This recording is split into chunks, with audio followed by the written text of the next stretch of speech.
और अब बड़ी खबर भिवानी से आपको दे रहे हैं। टीचर मनीषा हत्याकांड के मामले में मनीषा की हत्या को लेकर महापंचायत का आयोजन हुआ। महापंचायत के दौरान कार्रवाई की मांग की गई है और दोषियों की गिरफ्तारी की मांग पर अड़ी पंचायत। 13 अगस्त को खेतों में मिला था मनीषा का शव। मुख्यमंत्री नायब सिंह सैनी इस मामले में पहले ही कड़ा एक्शन ले चुके हैं। भिवानी के एसपी का तबादला हो चुका है इसी मामले को लेकर और 5 पुलिस कर्मियों को सस्पेंड किया गया है। लेकिन विपक्ष लगातार सरकार पर सवाल उठा रहा है। प्रदेश में कानून व्यवस्था दुरुस्त नहीं है, कहना है पूर्व मुख्यमंत्री भूपेंद्र सिंह हुड्डा का। और लॉ एंड ऑर्डर पर मुख्यमंत्री नायब सिंह सैनी की सख्ती सबने देखी। अपराधियों को सबसे बड़ी चेतावनी उन्होंने दी और कहा कि सख्त निर्णय लिए जाएंगे। वहीं बुलडोजर से घर भी गिराए जाएंगे। लॉ एंड ऑर्डर का पालन करना जरूरी है, ये मुख्यमंत्री कहते नजर आए। उनको बख्शा ना जाए तो दरिंदे जिस भी रूप में है वो इस समाज के सामने सरकार तो दोषियों की गिरफ्तारी की मांग पर अड़ी है पंचायत। महापंचायत का आयोजन किया गया टीचर मनीषा हत्याकांड के हवाले। बता दें आपको कि 13 अगस्त को मनीषा का शव खेतों में मिला था। बेहद बर्बरतापूर्ण तरीके से मनीषा को मौत के घाट उतारा गया था। उनकी डेड बॉडी भी बहुत ही खौफनाक नजर आ रही थी। बहुत ही दर्दनाक मौत दी गई टीचर मनीषा। और अब मेरे साथ इस खबर पर भिवानी से मेरे सहयोगी जगबीर घनघस जुड़ चुके हैं। जगबीर, महापंचायत का आयोजन हुआ और पंचायत संतुष्ट नहीं है अब तक की सरकार की कार्रवाई से। दोषियों की गिरफ्तारी की मांग हुई है और क्या कुछ रहा आज की इस महापंचायत में टीचर मनीषा के कत्लकांड को लेकर? जी, निश्चित तौर पर अगर मनीषा हत्याकांड की बात करें तो 11 तारीख को जैसे ही मनीषा लापता हुई और 13 अगस्त को उसकी डेड बॉडी मिली तो परिजनों ने शुरुआती दौर पर ही पुलिस की कार्यशैली पर सवाल उठाए थे। परिजनों का कहना था कि पुलिस ने उनकी शिकायत पर ध्यान नहीं दिया और मनीषा की तलाश नहीं की। इसके बाद परिजनों ने यहाँ तक आरोप लगाया अगर पुलिस जो है समय रहते कार्रवाई करती तो शायद मनीषा की जान बच सकती थी, ये हत्याकांड नहीं होना था। इसके बाद जैसे ही मनीषा हत्याकांड की चर्चाएं चलने लगी तो राजनीतिक मुद्दा भी ये बन गया। चौधरी धर्मवीर सिंह खुद पोस्टमार्टम के लिए नागरिक अस्पताल में पहुंचे थे। परिजनों को मनाया गया था, एसपी को मौके पर बुलाया गया था, लेकिन परिजन जो है हत्यारों की गिरफ्तारी तक न तो शव लेने पर राजी हुए और न ही उसका अंतिम संस्कार करने पर राजी हुए। इसके बाद जो है आज 5वें दिन भी जो कह सकते हैं कि पुलिस के हाथ खाली हैं। परिजनों के जो आरोप हैं उसके बाद जो सियासी गलियारों में सियासत जो है वो तेज हो चुकी है। परिजन जो है महापंचायत के गांव के हजारों लोग जो है डिगावा महापंचायत में हर रोज पहुंच रहे हैं। सिर्फ एक ही मांग की जा रही है कि हत्यारों की गिरफ्तारी हो। हत्यारों की गिरफ्तारी होने तक मनीषा के शव को नहीं लिया जाएगा और उसका अंतिम संस्कार नहीं किया जाएगा। वहीं जो विपक्ष जो है इस पर खूब सवाल उठा रहा है। आज दिग्विजय चौटाला ने यहाँ तक कहा कि सीएम कमजोर हैं।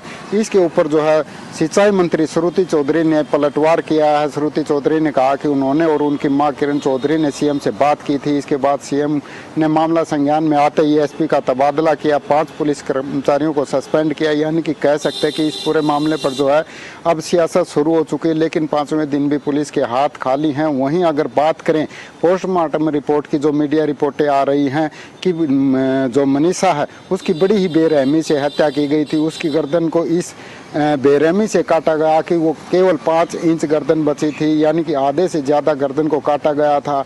यह भी रिपोर्ट में सामने आया, बताया जा रहा है कि मनीषा की आंखें अभी तक नहीं मिली हैं। यानी कि कह सकते हैं कि बड़ी ही दरिंदगी से, बड़ी बेरहमी से मनीषा की जो है वो हत्या की गई थी। लेकिन जिस प्रकार से अब सवाल उठ रहे हैं, पुलिस की कार्य प्रणाली पर सवाल उठे तो पुलिस पर खुद सीएम ने एक्शन लिया। अब विपक्ष जो है वो सियासत कर रहा है, आरोप खड़े कर रहा है सरकार पर, कानून व्यवस्था पर। वहीं सरकार और सरकार के जो नुमाइंदे हैं यानी कि विधायक हों या मंत्री हों, वो कह रहे हैं कि इस पूरे मामले में जो है वो कार्रवाई की जा रही है, हर जरूरी एक्शन लिया जा रहा है और दोषियों को किसी भी हाल में बख्शा नहीं जाएगा। अब ऐसे में देखना होगा कि मनीषा हत्याकांड का खुलासा कब होता है, हत्या के कारणों का कब पता चलता है, कौन हत्यारा निकलता है।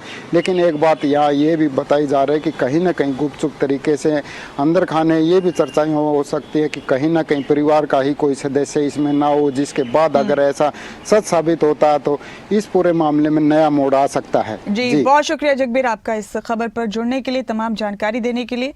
और टीचर मनीषा हत्याकांड को लेकर श्रुति चौधरी और दिग्विजय चौटाला का क्या कहना है आपको ये भी सुनाते हैं। लड़की बेटी जो अपने पेट का गुजारा करने के लिए स्कूल में नौकरी किया करती थी। उसको बड़ी बेरहमी से मार दिया गया, उसका कत्ल हुआ, दरिंदगी से उसके साथ व्यवहार हुआ और उनकी डेड बॉडी भी बहुत क्रिटिकल हालत में पाई गई। अचंभा इस बात का होता है कि पुलिस ने पहले तो एफआईआर लॉन्च करने के अंदर देरी की। न केवल एफआईआर लॉन्च होने में देरी हुई, बल्कि जब परिवारजन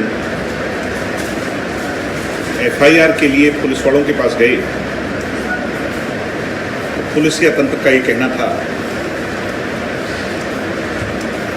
कि आपकी बेटी कहीं भाग गई होगी, किसी के साथ संबंध बना लिए होंगे, कल सर्टिफिकेट लेकर के आ जाएगी। यानी न्यूनतम स्तर पर जो गिरावट की सीमाएं होती हैं, हरियाणा की पुलिस उस स्तर को भी पार कर चुकी है। ये बहुत ही दर्दनाक घटना है और जो भी अपराधी उनको सख्त से सख्त सजा मिलेगी।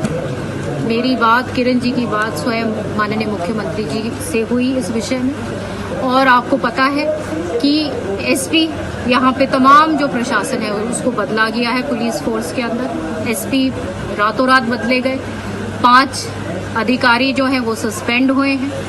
तो ये तमाम जो चीज़ें स्वयं मुख्यमंत्री जी इसको खुद मॉनिटर कर रहे हैं और बिल्कुल उनको न्याय मिलेगा और अपराधी जल्द से जल्द पकड़े जाएंगे और उनको सजा जो मिलनी चाहिए